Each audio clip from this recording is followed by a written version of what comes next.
Hi, everybody. We're back to Found. We are most of the way through chapter 17. So when we left off, Angela Dupre had introduced herself. If you remember Angela, she was the name from the very intro of the book, the one that was the air traffic controller, or air traffic stewardess, who ended up seeing all the babies in the plane. So now she's in the conference room, and she's about to talk to everybody because she figured out that Jonah, Catherine, and Chip were trying to hide behind things, and she'd rather have everyone there.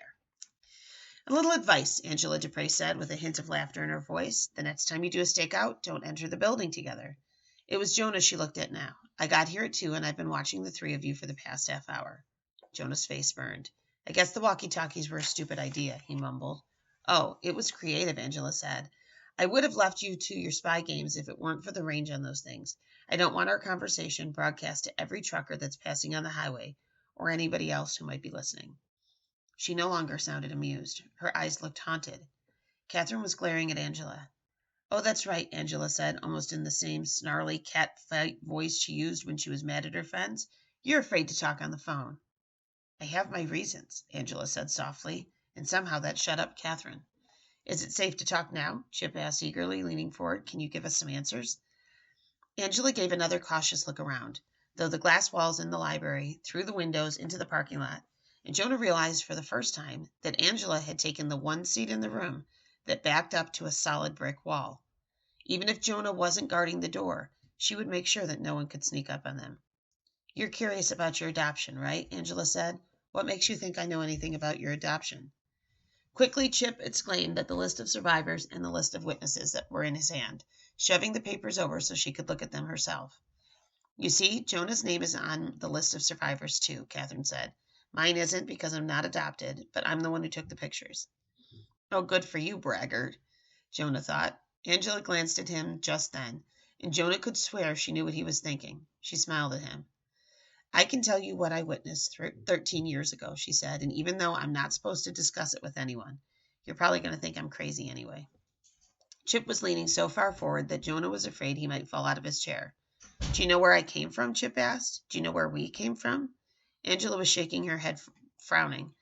No, not where exactly, she said apologetically, but I think I have a good guess about when you came from. Chapter 18. When? Chip repeated numbly. Jonah was thinking that maybe English wasn't his native language. After all, he had spent the first few months of his life hearing some other language, and maybe that's why Angela's words were making no sense in his head. Catherine started laughing. Oh, thanks, she said sarcastically. That makes everything clear as mud. She flipped her hair over her shoulder. We already know the when. Chip and Jonah were both adopted 13 years ago. Yes, 12 years, 10 months, and 4 days to be exact, Chip said. Angela narrowed her eyes and looked at Catherine. Perhaps you'd like to hear my story before you dismiss it, she said. Please, Jonah said, and he was proud of himself that he managed to say that much when he was feeling so gangly and strange. Angela looked down at the table, and it occurred to Jonah that she was probably nervous too. She was nervous talking to a couple of kids. That didn't make sense. 13 years ago, Angela began softly, I used to work at SkyTrails Airlines for exactly 1 day. Catherine opened her mouth, and Jonah could tell she was about to say something snarky and mean, like, wow, you got fired after day 1? Or were you too lazy to work past day 2? Jonah glared at his sister and pressed his thumbs and forefinger together and drew them across his lips, the universal signal for shut up. He hoped the force of his glare plus the gesture would let her know that if you say one more nasty thing, I will throw you out, and Chip and I won't tell you a single word that Angela says. Catherine coughed. SkyTrails, she said weakly. It's an old airline, Angela said. Probably none of you have even heard of it because it went out of business 10 years ago, Angela said. It went bankrupt, and it didn't pay any of its creditors, but I still get a disability check from SkyTrails every single month. Disability? Jonah thought. That was for people who couldn't work anymore because they were too sick or, well, disabled. Angela looked like she could run a marathon, even in those funky high heels she was wearing. And anyhow, Jonah had some vague notion that disability checks came from the government, not from private businesses. Angela looked around from Catherine to Jonah and Chip, as if she expected one of them to ask another question. But no one said anything, and Angela sighed. That one day at SkyTrails changed my whole life, she said. What I saw, well, you won't believe me. And nobody else is going to back up my story, but I know exactly what I saw. I'm not crazy.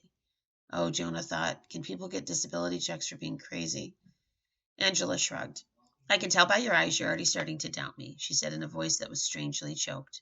Jonah wondered why it would matter to Angela whether 3 kids she didn't know believed her.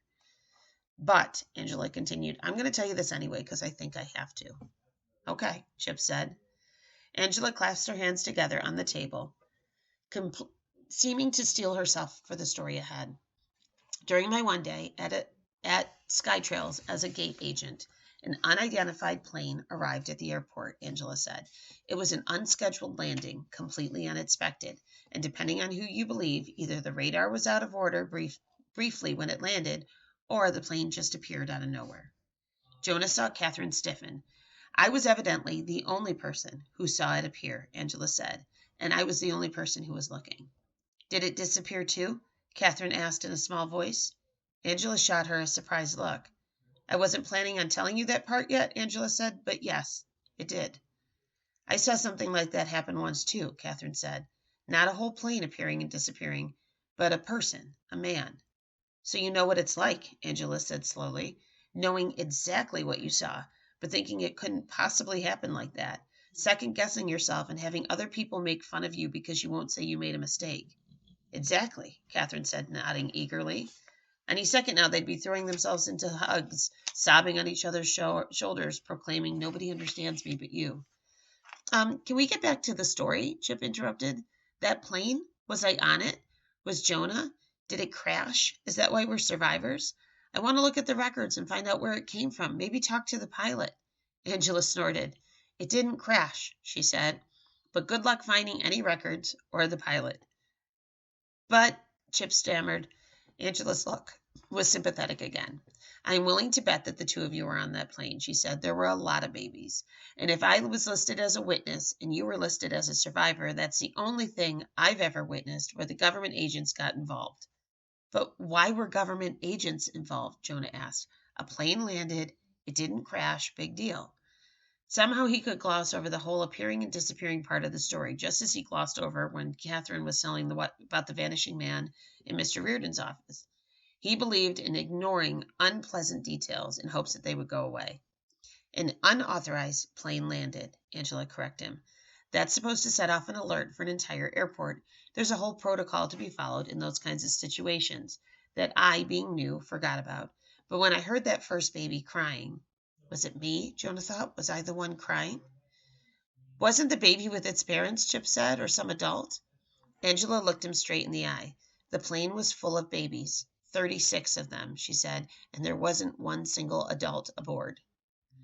Chip laughed, a bitter sound of silence. So babies were flying the plane, he said. You expect me to believe that? Goo goo gaga, air traffic control, this is baby plane 1, over. He mocked. It sounds like something out of a diaper commercial. Angela fixed him with a steely look.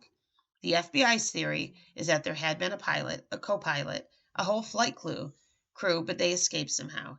Even though there were security cameras at the gate, none of them showed anyone leaving the plane before I stepped in. So maybe there's a secret door out of the camera view, Jonah said. Maybe it was an experimental high-tech plane that worked on autopilot. He was still really looking for some explanations that were realistic. But if experimental high-tech autopilot was the best he could do, he was definitely getting desperate. You think the pilot and flight crew just vanished into thin air, Catherine said, her voice ringing with confidence. Possibly, Angela said. Or... She stopped. That one word hung in midair, tantalizingly. Or, Jonah prompted. Angela shook her head. I'm going to work up to that, she said dryly. Chip would just start laughing at me again. I'm sorry, Chip said, although he didn't sound like he really meant it. You're making all this Twilight Zone-ish, but it seems like, well, what Mr. Reardon told Jonah and Catherine sounds about right. There was some sort of baby smuggling ring. They were forced to land. Maybe the police were shooting them down. Maybe they just ran out of gas or oil or whatever planes do. But anyhow, people ran away and left babies behind because they didn't get caught. So really, as long as the FBI or the INS or whoever looked at that plane, if they looked at, I don't know, the instruction booklet in the cockpit to see what language it was written in, there should have been a lot of clues about where we came from. Surely that has to be in the records. You forgot what I said, Angela said. The plane disappeared. Well, maybe it didn't disappear exactly, Chip said. Maybe it just towed away, and maybe you thought it was. His voice trailed off because both Angela and Catherine were glaring at him full force. I told you you wouldn't believe me, Angela said. She sounded so sad that Jonah felt guilty on Chip's behalf. Jonah wasn't sure what to make of the story, but he definitely wasn't going to start with I don't believe you. And we're going to stop there. Until next time.